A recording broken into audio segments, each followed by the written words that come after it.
Good morning, students.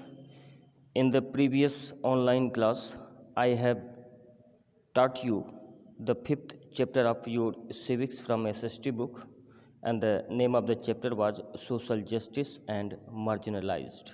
तो प्रिय विद्यार्थियों, पिछले ऑनलाइन क्लास में मैंने आपको सिविक्स के चैप्टर नंबर 5 जिसका शीर्षक है सोशल जस्टिस एंड मार्जिनलाइज्ड, इसके बारे में पढ़ाया था। शीर्षक था सामाजिक न्याय और हाशिए पर खड़े लोग या पार्श्वीकरण या समाज के पिछले तबके के लोग, इनके बारे में पढ़ाते हुए मैंने आपसे चर्चा की थी आर्टिकल 17 के बारे में। आर्टिकल 17 के बारे में मैंने आपको बताते हुए कहा था कि आर्टिकल 17 जो है यह अछूतपन को प्रतिबंधित करता है, यानी समाज में जो अछूत की परंपरा थी, छुआछूत की परंपरा थी, उसको ख़त्म किया गया। छुआछूत को बोलते हैं अनटचेबिलिटी। अनटचेबिलिटी यानी कि छुआछूत, इसको आर्टिकल 17 के द्वारा प्रोहिबिट मीन्स इसको प्रतिबंधित कर दिया गया है, एब्लॉइज्ड कर दिया गया है, और इसे एक दंडनीय अपराध यानी पनिशेबल ऑफेंस घोषित कर दिया गया है। The use of public wells, tanks, temples and public places is open to all. जितने भी सार्वजनिक कुएं हैं, तालाब हैं, मंदिर हैं या सार्वजनिक जगहें हैं, उन पर किसी भी व्यक्ति को इस आधार पर आने से नहीं रोका जा सकता कि वह अछूत जाति का है या निचले तबके का है। और इस प्रकार इस अनुच्छेद के द्वारा अनटचेबिलिटी को प्रोहिबिट मीन्स प्रतिबंधित करते हुए जो सामाजिक भेदभाव यानी कि सोशल डिस्क्रिमिनेशन की परंपरा थी, उसको रोकने की एक कोशिश मानी जा सकती है आर्टिकल 17 को। आज की ऑनलाइन क्लास में हम चर्चा करेंगे आर्टिकल 46 के बारे में। आर्टिकल 46 क्या कहता है, इसके बारे में जानेंगे। So Article 46 state that state should take care of the educational and economic interest of the weaker section of the people and in particular of the scheduled caste and scheduled tribes and shall protect them from social injustice।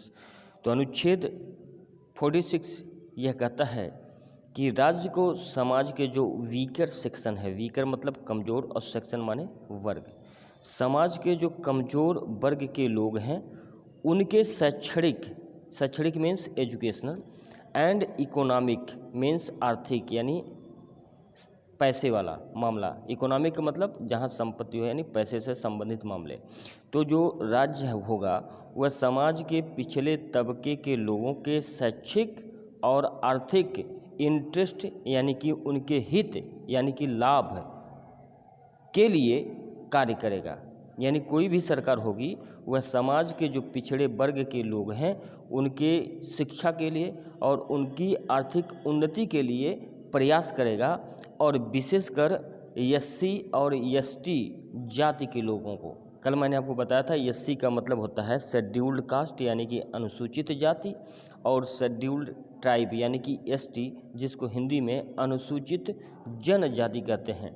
तो इन दोनों वर्गों के लिए सरकार अनुच्छेद 46 के अंतर्गत उनके शिक्षा संबंधी और उनके आर्थिक क्रियाकलापों को बढ़ाने के लिए यानी उनको गरीबी से बाहर निकालने के लिए और उनकी निरक्षरता को दूर करने के लिए सरकार को काम करना होगा। यह अनुच्छेद 46 यानी आर्टिकल 46 में कहा गया है। इसके अलावा इसी अनुच्छेद के तहत यानी आर्टिकल 46 के अंतर्गत ही इन दोनों वर्गों को यानी शेड्यूल्ड कास्ट को और शेड्यूल्ड ट्राइब्स को, इनके साथ यदि किसी प्रकार का सोशल इनजस्टिस यानी सामाजिक अन्याय किया जाता है तो उसको रोकने के लिए भी सरकारें काम करेंगी। Now I will tell you about the fundamental rights, how the fundamental rights help the दलित। अब यहाँ पर एक दलित नया शब्द आया है। पिछले ऑनलाइन क्लास में मैंने आपको बताया था कि जो शेड्यूल्ड कास्ट हैं यानी एससी और जो शेड्यूल्ड ट्राइब हैं यानी कि एसटी, इन दोनों लोगों को ही दलित कहा जाता है। Scheduled caste or scheduled tribes को ही दलित कहा जाता है। तो हम यहाँ पर चर्चा करेंगे कि संविधान में जो फंडामेंटल राइट्स दिए गए हैं वे किस प्रकार इन दलितों की रक्षा कर सकते हैं। So I am going to read the passage. The Constitution grants fundamental rights to all Indian equally. Bharat का जो संविधान है भारत के सभी नागरिकों को समान रूप से मौलिक अधिकार यानी कि फंडामेंटल राइट्स प्रदान करता है. दलित कैन इन्वोक और draw on a fundamental rights in two ways if they feel that they have been treated badly by some individual or community or even by the government. यदि दलितों को यह लगता है कि उनके साथ समाज के किसी वर्ग ने या समाज के किसी समुदाय ने और यहाँ तक कि सरकार के द्वारा भी यदि उनके साथ बुरा बर्ताव किया गया है तो वे सरकार से अपनी सुरक्षा की मांग कर सकते हैं. यह है फंडामेंटल राइट के द्वारा weaker section of the society यानी समाज के कमज़ोर वर्ग के लोग ऐसा कर सकते हैं और ऐसा कहा गया है फंडामेंटल राइट्स में. एक बार मैं पुनः आपको इसके बारे में बता दूं कि संविधान के भाग 3 में फंडामेंटल राइट्स का चैप्टर है जिसमें अनुच्छेद 12 से 12 to 35 under article 12 to 35 some fundamental rights have been given to the citizen of India to protect themselves from any social injustice done on them. यानी भारत के सभी नागरिकों को यदि उनके साथ किसी भी प्रकार का बुरा बर्ताव होता है और specially scheduled caste and scheduled tribes को के साथ किसी भी प्रकार का भेदभाव या गलत व्यवहार होता है तो फंडामेंटल राइट्स के जरिए वे भारत की सरकार से भारत के संविधान के अंतर्गत अपनी सुरक्षा की मांग कर सकते हैं. और दलित इसका लाभ 2 प्रकार से ले सकते हैं. पहला लाभ कैसे लेंगे? ये लिखा है by insisting on their fundamental rights they can force the government to recognise the injustice done to them. यानी फंडामेंटल राइट्स का सहारा लेकर दलित सरकार को इस बात के लिए बाध्य कर सकते हैं कि उनके साथ गलत बर्ताव हुआ है. For example Dalit have used article 15 of the constitution which state that no citizen of India shall be discriminated on the basis of religion, race, caste, sex and place of the birth to seek equality where it has been denied to them. जैसा कि पिछले ही class में मैंने आपको बताया था कि संविधान का आर्टिकल 15 ये व्यवस्था करता है कि भारत के किसी भी नागरिक के साथ किसी भी आधार पर यानी कि धर्म के आधार पर, पंथ के आधार पर, जाति के आधार पर, लिंग के आधार पर, उनके जन्म स्थान के आधार पर किसी भी प्रकार का भेदभाव नहीं किया जा सकता है. ऐसा आर्टिकल 15 में कहा गया है. तो यदि किसी को लगता है विशेषकर एससी और एसटी कम्युनिटी को कि उनके साथ किसी प्रकार का भेदभाव किया जा रहा है तो वे सरकार से अपनी सुरक्षा की मांग कर सकते हैं. इसके अलावा हमने आर्टिकल 17 की भी बात की थी. आर्टिकल 17 में ये व्यवस्था थी कि किसी के भी साथ छुआछूत का व्यवहार नहीं किया जाएगा क्योंकि अंडर आर्टिकल 17 अनटचेबिलिटी यानी कि छुआछूत has been declared a punishable offence यानी दंडनीय अपराध घोषित किया गया है. Now throughout their struggle the marginalised communities have influenced the government to enforce laws or frame new laws in keeping with the spirit of the fundamental rights. तो fundamental rights में दिए गए अधिकारों को लागू करवाने में बहुत हद तक जो मार्जिनलाइज्ड कम्युनिटी हैं यानी जो हाशिए पर खड़े लोग हैं या समाज की मुख्य धारा से जो कटे हुए लोग हैं इसी फंडामेंटल राइट्स के माध्यम से अपने संघर्ष को आगे बढ़ाए हैं और बहुत हद तक वे कामयाब भी हो गए हैं. Now we will know what the governments has done for the upliftment of the scheduled caste and scheduled tribes. यानी यहाँ पर हम ये जानने की कोशिश करेंगे कि जो अनुसूचित जाति और अनुसूचित जनजाति के लोग हैं उनके अपलिफ्टमेंट यानी उनके विकास के लिए, अपलिफ्टमेंट का मतलब होता है विकास या उत्थान या कल्याण, उत्थान, कल्याण, विकास, ये तीनों शब्द अपलिफ्टमेंट के लिए आप यूज कर सकते हैं. तो scheduled caste or scheduled tribes के अपलिफ्टमेंट के लिए सरकार ने कौन कौन से प्रयास किए हैं उसके बारे में हम यहाँ पर जानने का प्रयास करेंगे. तो पहला प्रयास जो गवर्नमेंट ने किया वो ये था, the reservation laws ensure that a percentage of vacancies in educational institution and government and semi government jobs are reserved for the scheduled caste and scheduled tribes. तो पहला काम जो सरकार ने किया कि उसने रिजर्वेशन लॉज को लागू किया। रिजर्वेशन क्या होता है मैं आपको बता दूं, जैसे किसी भी डिग्री कॉलेज या विश्वविद्यालय में जो कि सरकारी होगा, अगर वहाँ पर 2000 बच्चों का एडमिशन एवरी ईयर होता है तो सरकार क्या करेगी, इन 2000 में से कुछ सीटें केवल एससी और एसटी समुदाय के लोगों के लिए आरक्षित कर देगी। यानी यदि 2000 में से मान लेते हैं हम 800 यानी 800 सीट आरक्षित कर दी जाती है, रिजर्व कर दी जाती है, तो इसका मतलब ये हुआ कि 800 एससी और एसटी समुदाय के बच्चों का एडमिशन करना ही करना होगा। इसके अलावा बाकी वह किसी का भी करें, लेकिन 800 सीटें केवल एससी और एसटी समुदाय के लिए ही रखी जाएंगी। इसको कहते हैं रिजर्वेशन। और यही व्यवस्था सरकारी नौकरियों और अर्ध सरकारी नौकरियों में भी की गई है। यानी यदि किसी सरकारी विभाग में 100 सीटों के लिए विज्ञापन जारी होते हैं तो सरकार व्यवस्था कर सकती है कि इन 100 सीटों में से 33 सीटें केवल एससी और एसटी समुदाय के बच्चों को ही दी जानी चाहिए। तो इसी व्यवस्था को आरक्षण कहते हैं, यानी कि रिजर्वेशन कहते हैं। और आजकल तो प्रमोशन में भी आरक्षण की मांग की जा रही है। Now the second point that the government has done for the upliftment of scheduled caste and scheduled tribes is to encourage their political participation. Seats have been reserved for the both Lok Sabha and state assemblies on the basis of their population. जो दूसरी व्यवस्था सरकार ने की है scheduled caste or scheduled tribe के upliftment के लिए, वो ये व्यवस्था की गई है कि यदि लोकसभा का चुनाव होता है या राज्य की विधानसभाओं का चुनाव होता है और यहाँ तक कि जो पंचायत चुनाव होते हैं, गांव में जो प्रधानी और नगरों में जो पार्षद के चुनाव होते हैं, उनमें भी सीटों का आरक्षण किया गया है। एक एग्जाम्पल से मैं आपको समझाता हूँ। मान लीजिए किसी वर्ष उत्तर प्रदेश में कुल 5000 ग्राम प्रधानों का चयन किया जाना है। मान लीजिए उत्तर प्रदेश में कुल 5000 ग्राम पंचायतें हैं, तो इन 5000 ग्राम पंचायतों में से कम 1200 ग्राम पंचायतों में चुनाव लड़ने वाला व्यक्ति केवल एससी या एसटी जाति का ही होगा, उनकी कम्युनिटी का होगा। ऐसी व्यवस्था की गई है ताकि वे राजनीतिक रूप से शक्तिशाली हो सकें, कल्याण कर सकें।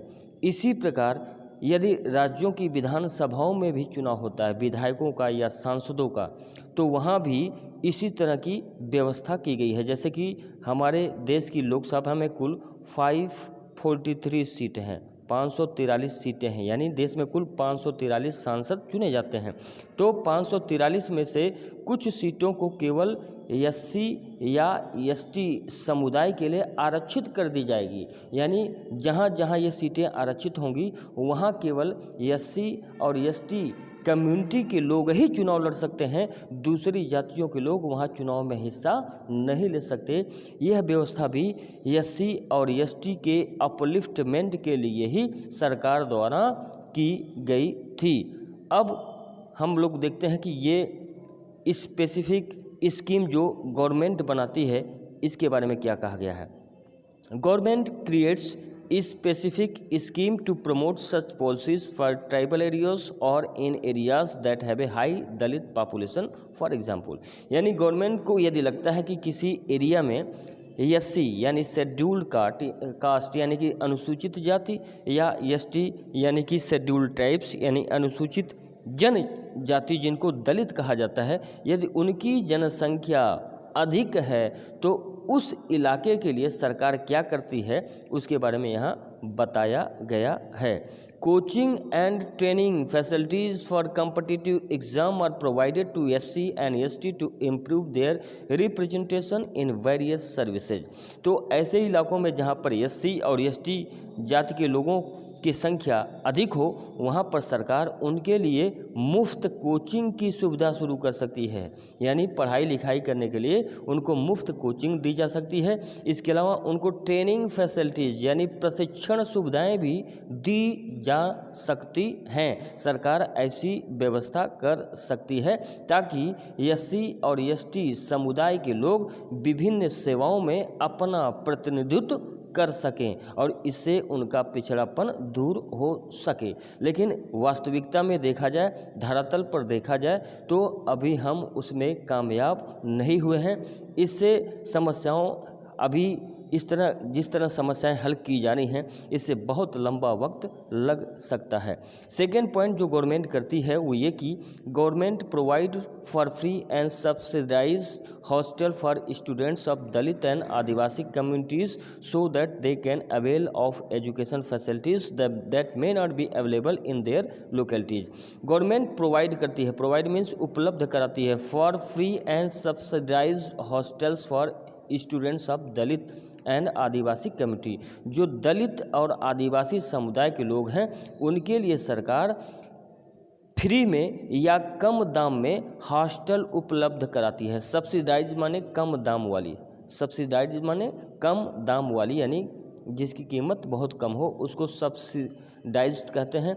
और फ्री मतलब आप जान ही रहे हैं, यानी दलित समुदाय के जो बच्चे हैं उनके बच्चों के लिए फ्री में हॉस्टल या कम कीमत के हॉस्टल उपलब्ध करा सकती है सरकार, यदि उसको लगता है किसी इलाके में SC और ST समुदाय के जनसंख्या अधिक है।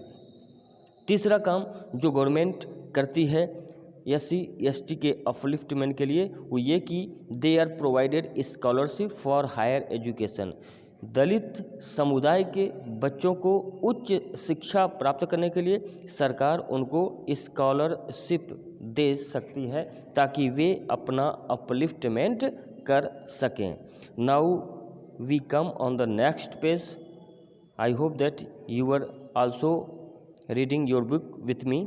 Now the next point that government do for the upliftment of the SC and ST community is that they are provided free textbooks for medical and engineering course. यदि ST या SC समुदाय का कोई बच्चा मेडिकल या engineering की पढ़ाई कर रहा है तो उसको फ्री में बुक्स अवेलेबल कराई जाती हैं सरकार के द्वारा या प्रोवाइड की जाती हैं। Now the next point that government do for the upliftment of the SC and ST communities vocational training is provided in tribal areas to make them fit for other kinds of jobs.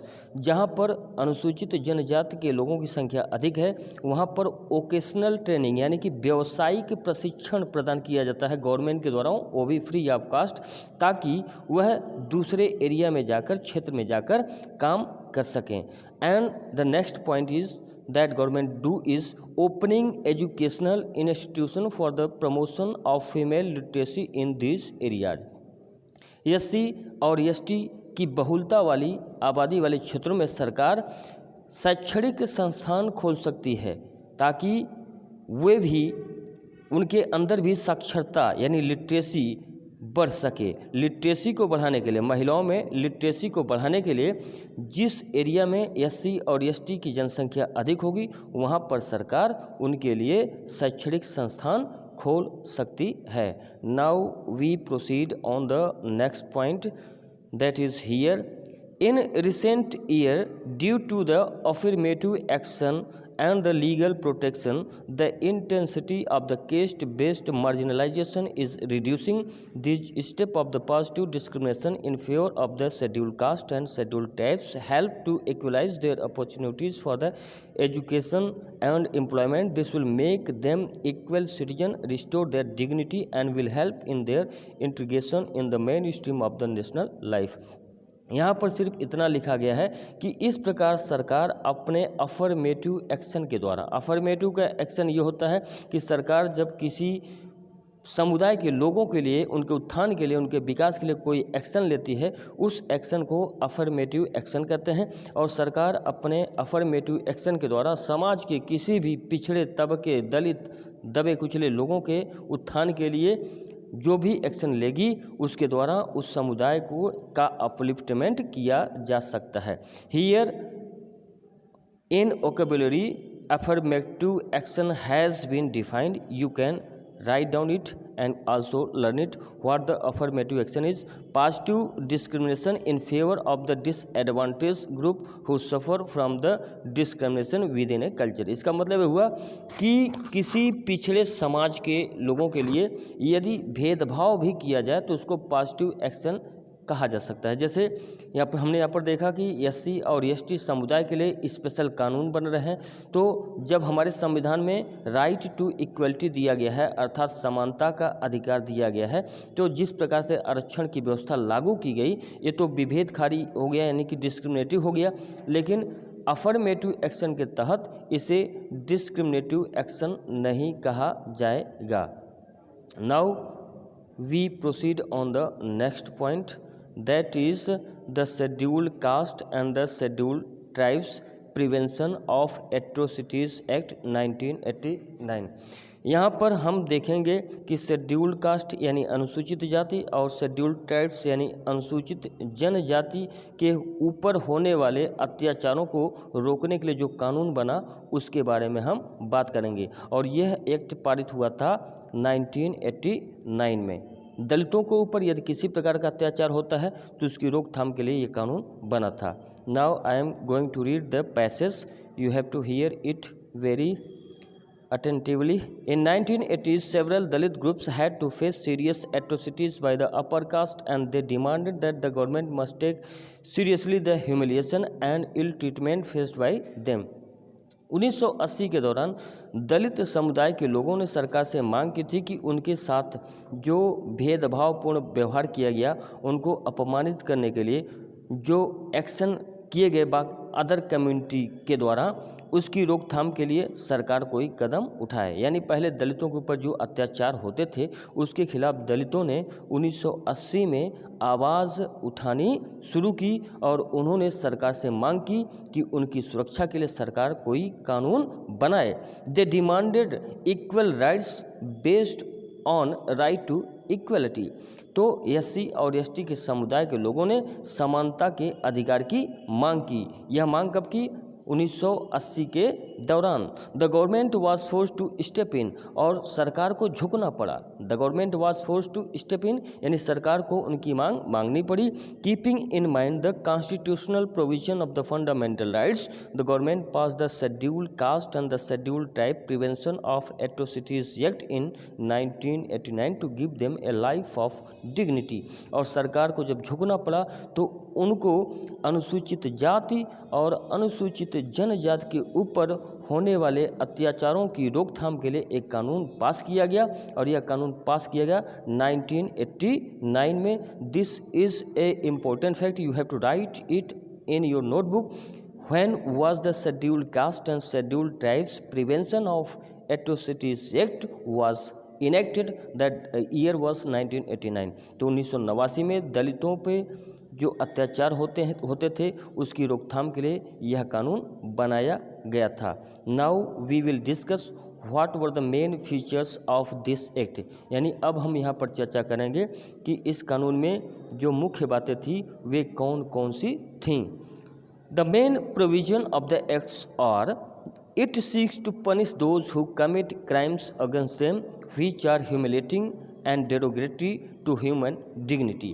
जिसमें जो पहला fact है वो ये कह रहा है कि इस कानून में साफ साफ लिखा था कि जो लोग भी दलितों पर अत्याचार करते हैं या दलितों को अपमानित, ह्यूमिलेटिंग माने अपमानित करना, ह्यूमिलिएट करने के लिए, उनको अपमानित करने के लिए, या उनके खिलाफ डेरोगेटरी माने अपमानजनक, डेरोगेटरी मीन्स अपमानजनक, जो मानवीय महिमा के खिलाफ हो। यानी हर व्यक्ति को एक व्यक्ति के रूप में जीने का अधिकार है, लेकिन यदि उनके साथ कोई ऐसा बर्ताव होता है, उनके खिलाफ कोई अत्याचार होता है जिससे उनका अपमान होता है, जिससे उनकी मानवीय गरिमा गिरती है, तो इस कानून के द्वारा वे उनके खिलाफ एक्शन ले सकते थे। Second point of the act was it seeks to punish anyone who assaults or use force on any women belonging to a scheduled caste or scheduled tribes with an intention to dishonour her. इसमें लिखा है कि यदि किसी दूसरी समुदाय का कोई भी व्यक्ति अनुसूचित जाति या अनुसूचित जनजाति की महिला के साथ किसी भी प्रकार का बुरा बर्ताव करता है, उसको अपमानित करने का प्रयास करता है, तो उस व्यक्ति को दंड दिया जाना चाहिए या उस व्यक्ति के लिए दंड की व्यवस्था ऊपर बनाए गए कानून में की गई है। Now the third point of the above enacted act was to punish anyone who wrongfully occupies or cultivate any land owned by a member of SC or ST or gets the land allotted to him transferred। इसमें ये लिखा है कि यदि SC या ST समुदाय के किसी व्यक्ति की ज़मीन पर कोई दूसरा व्यक्ति ताकत के द्वारा कब्जा करता है या धोखाधड़ी से उसकी ज़मीन अपने नाम करता है, तो उस व्यक्ति को दंड देने का काम उपरोक्त कानून के द्वारा किया जा सकता है। And the fourth point of the above act was that it provides for special courts for the hearing of the above offense and for providing relief and rehabilitation of the victim of such offense। यानी इन सभी कामों के लिए एक विशेष प्रकार का न्यायालय की व्यवस्था की जाएगी जो इस प्रकार के मामलों की सुनवाई करेगा और सुनवाई के दौरान SC या ST समुदाय के लोगों को बसाने का, रिहेबिलिटेशन मीन्स उनको पुनर्स्थापना यानी उनको पुनर्वास के लिए, उनको फिर से बसाने के लिए प्रयास किया जाएगा। Now we will discuss about the scheduled tribes और आदिवासीज इन इंडिया। अब हम बात करेंगे शेड्यूल्ड ट्राइब्स की और आदिवासियों की, जो कि भारत में इनकी स्थिति क्या है उसको जानेंगे। लेकिन यहाँ से अब हम अपने नेक्स्ट वीडियो में चर्चा करेंगे। आज के लिए इतना ही। Till then goodbye and take care. Thank you.